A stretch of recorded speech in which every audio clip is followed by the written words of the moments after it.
What if the answer to some of modern education's biggest problems wasn't in some newfangled tech, but hidden in an ancient system? Today, we're going to look at something called the Gurukula. It's this incredible approach that's about way more than just textbooks. We're talking mind, body, and soul. So let me ask you something. Do you ever get the feeling that our education system is just missing something? Like, it's all about passing tests and getting grades, but not so much about actually preparing us for, life?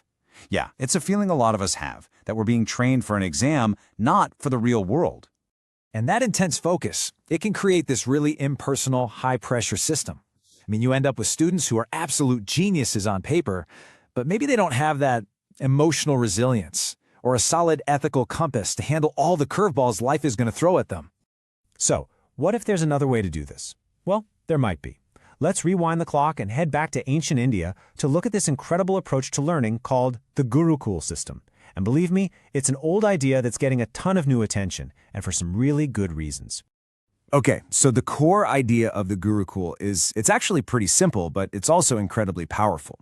You had students, they were called shishyas, who would literally live with their teacher, their guru. So you got to understand, this wasn't just a school you clocked in and out of. Nope. It was a completely immersive community, and the whole point was learning about, everything. And yeah, it definitely wasn't just about burying your nose in a book. The whole experience was built around this really deep personal mentorship between the teacher and the student. The learning was all hands-on, super experiential, with this huge focus on building character, understanding moral values, and, being a responsible part of a community. Okay, so if this system was so amazing, you're probably wondering, where did it go? What happened? Well, for centuries, the Gurukula was the way people learned in India. But then British colonial rule came in and introduced a totally new model. And that changed everything. And the difference in philosophy is it's night and day. The Gurukula was all about creating well-rounded human beings. The colonial system, that was designed for one thing, to meet administrative needs. So the curriculum totally shifted away from things like Sanskrit and Vedic studies and towards English and a Western curriculum. The priority became creating a workforce, not necessarily developing a whole person. All right, so let's get practical. How do we make sure these ancient ideas aren't just a cool history lesson? How can we actually use them, like a toolkit, to make education better right now? Let's break it down into 6 key pillars. First up, philosophy and ethics. So back in a Gurukula, students would dive into ancient texts to really get a handle on big concepts like duty and truth. We can totally bring that into today's classrooms, right? Not just by reading old texts, but by having students jump into lively debates about modern ethical problems, using real-world case studies to help them figure out and build their own moral compass. Pillar number 2, physical education. And this was never just an optional extra in the Gurukula. It was a core part of the deal. Yoga was for building mental focus, martial arts for discipline. And we see echoes of this today, don't we? In schools that bring in daily yoga to help with stress or use team sports to teach kids how to work together. And then you have the arts. They were absolutely central. We're talking classical music, dance, and these weren't just fun hobbies. They were seen as tools for teaching discipline and connecting students to their own culture. Today, that translates into really strong arts programs, the kind that spark creativity, build emotional intelligence, and give kids a real appreciation for cultures all over the world. Okay, Pillar 4 is all about practical skills. Gurukula students learned by doing. They'd be out there getting their hands dirty, apprenticing in things like farming or carpentry. And the modern version of that? It's so clear. It's project-based learning, it's vocational training, it's internships, all the stuff that gives students actual, tangible skills for the real world.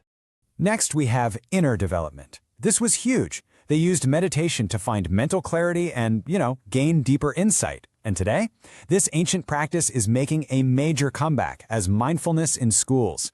It's an incredibly powerful tool for supporting mental health, helping students manage stress, and just improving their well-being all around. And last but not least, community. In a Gurukula, you were living and working together 24/7. That's how you learn cooperation and what it means to be responsible for others. We try to capture that same spirit today, right? Through things like service learning projects, collaborative group work, and leadership programs that teach the value of teamwork. So, you take all these pieces, all 6 pillars. What happens when you put them all together? What's the real payoff of bringing these ancient values into our modern schools? Well, here's the bottom line. When you integrate these values, you start creating truly well-rounded people. You get an education that nurtures the whole person, mind, body, and spirit. It's about giving students personal attention, helping them build a solid moral compass, and giving them both the practical skills and the emotional grit they need to really thrive. And that really gets to the heart of it all. It's a call to completely rethink what education is for.